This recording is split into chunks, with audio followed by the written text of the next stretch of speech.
to Revels Connect Storytime series brought to you by Revels Education. My name is Emily Cramer, and I am a Broadway actor and a voice actor on cartoons and animation here in New York City. And I'm so happy you've joined me today because I have a wonderful, wonderful book to share with you. It is called Mufaro's Beautiful Daughters. It is written and illustrated by John Steptoe. And a little bit about this book.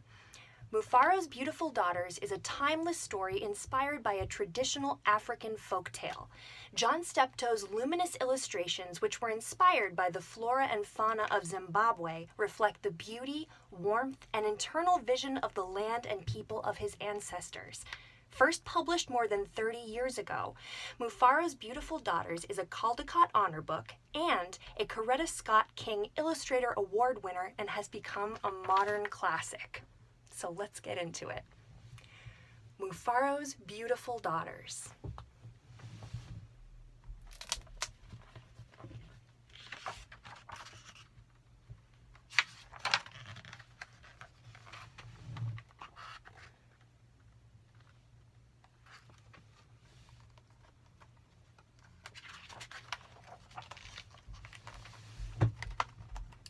A long time ago, in a certain place in Africa, a small village lay across a river and a half-day's journey from a city where a great king lived.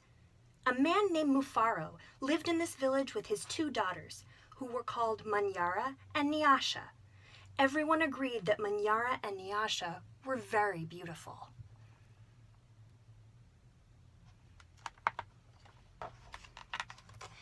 Manyara was almost always in a bad temper. She teased her sister whenever their father's back was turned, and she had been heard to say, "Someday, Nyasha, I will be queen, and you will be a servant in my household." "If that should come to pass," Nyasha responded, "I will be pleased to serve you. But why do you say such things? You are clever and strong and beautiful. Why are you unhappy?"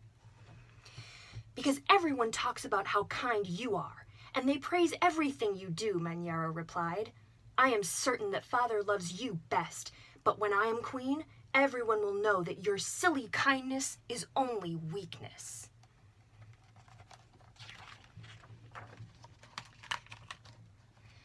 Nyasha was sad that Manyara felt that way, but she ignored her sister's words and went about her chores.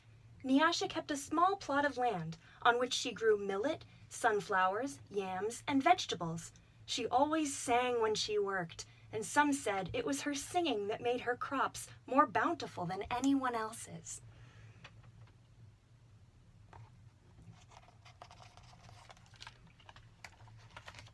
One day, Nyasha noticed a small garden snake resting beneath a yam vine. "Good day, little Nyoka," she called to him. "You are welcome here. You will keep away any creatures who might spoil my vegetables." She bent forward, gave the little snake a loving pat on the head, and then returned to her work. From that day on, Nyoka was always at Nyasha's side when she tended her garden. It was said that she sang all the more sweetly when he was there. There he is.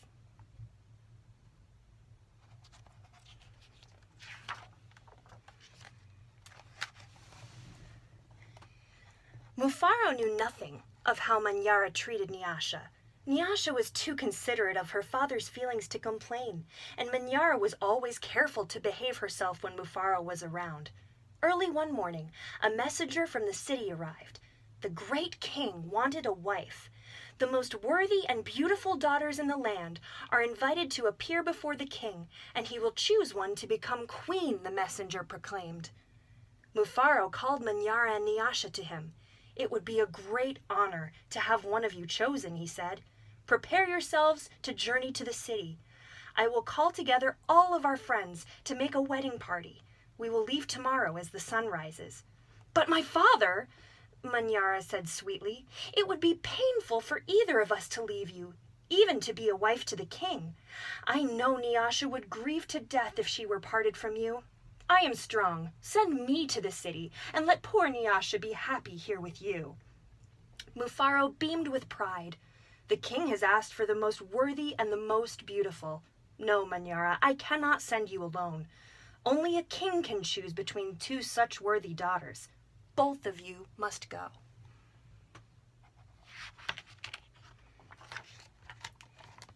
That night, when everyone else was asleep, Manyara stole quietly out of the village. She had never been in the forest at night before, and she was frightened, but her greed to be the first to appear before the king drove her on.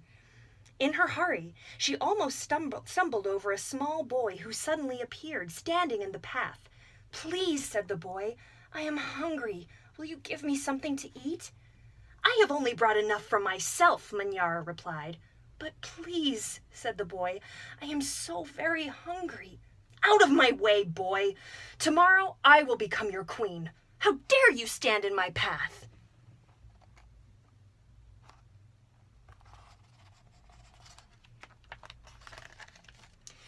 After traveling for what seemed to be a great distance, Manyara came to a small clearing.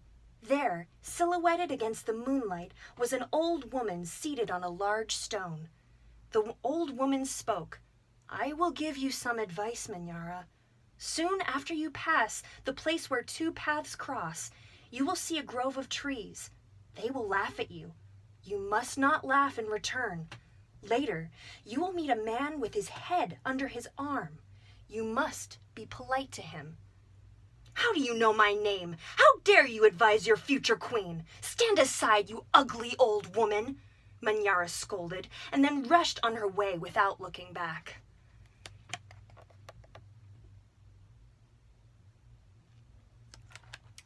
Just as the old woman had foretold, Manyara came to a grove of trees, and they did indeed seem to be laughing at her. "I must be calm," Manyara thought. "I will not be frightened."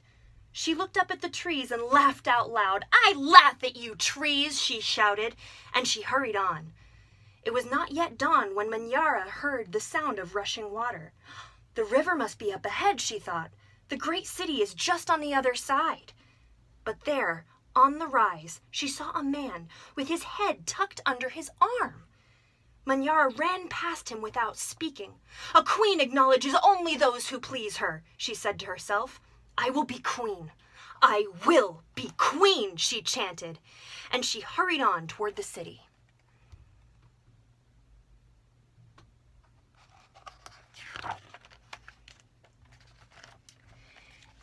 Nyasha woke at the first light of dawn. As she put on her finest garments, she thought how her life might be changed forever beyond this day. "I'd much prefer to live here," she admitted to herself. "I'd hate to leave this village and never see my father or sing to little Nyoka again." Her thoughts were interrupted by loud shouts and a commotion from the wedding party assembled outside. Manyara was missing. Everyone bustled about, searching and calling for her. When they found her footprints on the path that led to the city, they decided to go on as planned. As the wedding party moved through the forest, brightly plumed birds darted about the cool green shadows beneath the trees. Though anxious about her sister, Nyasha was soon filled with excitement about all there was to see. They were deep in the forest when she saw the small boy standing by the side of the path. "You must be hungry," she said, and handed him a yam that she had brought with her for lunch. The boy smiled and disappeared as quickly as he had come. Later, as they were approaching the place where the two paths crossed, the old woman appeared and silently pointed the way to the city. Nyasha thanked her and gave her a small pouch filled with sunflower seeds. The sun was high in the sky when the party came to the grove of towering trees. Their uppermost branches seemed to bow down to Nyasha as she passed beneath them. At last, someone announced that they were near their destination.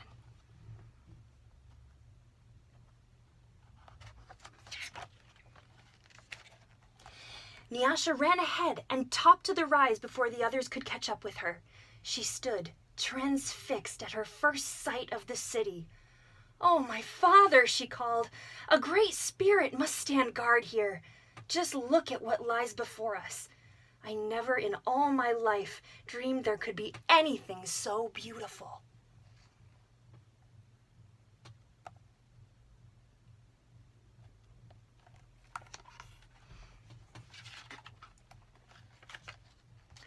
Arm in arm, Nyasha and her father descended the hill, crossed the river, and approached the city gate. Just as they entered through the great doors, the air was rent by piercing cries, and Manyara ran wildly out of a chamber at the center of the enclosure. When she saw Nyasha, she fell upon her sobbing. "Do not go to the king, my sister. Oh, please, father, do not let her go," she cried hysterically. "There is a great monster there, a snake with 5 heads. He said that he knew all my faults and that I displeased him. He would have swallowed me alive if I had not run. Oh, my sister, please do not go inside that place." It frightened Nyasha to see her sister so upset. She bravely made her way to the chamber and opened the door.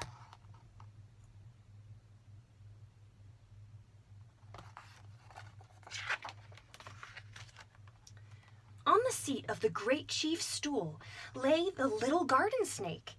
Nyasha laughed with relief and joy. "My little friend," she exclaimed. "It's such a pleasure to see you, but why are you here?" "I am the king," Nyasha replied. And there, before Nyasha's eyes, the garden snake changed shape.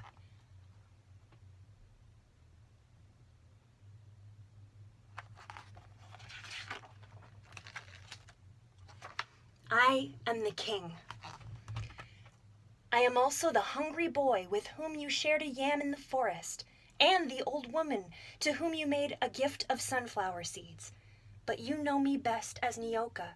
Because I have been all of these, I know you to be the most worthy and most beautiful daughter in the land. It would make me very happy if you would be my wife."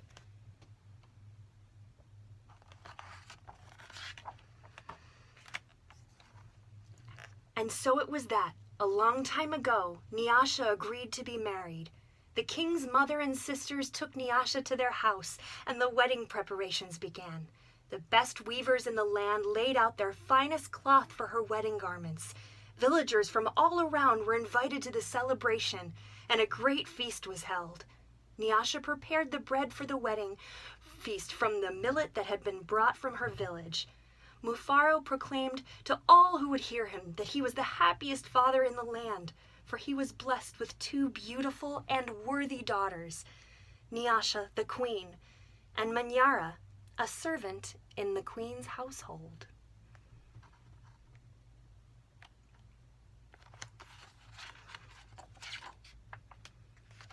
The end.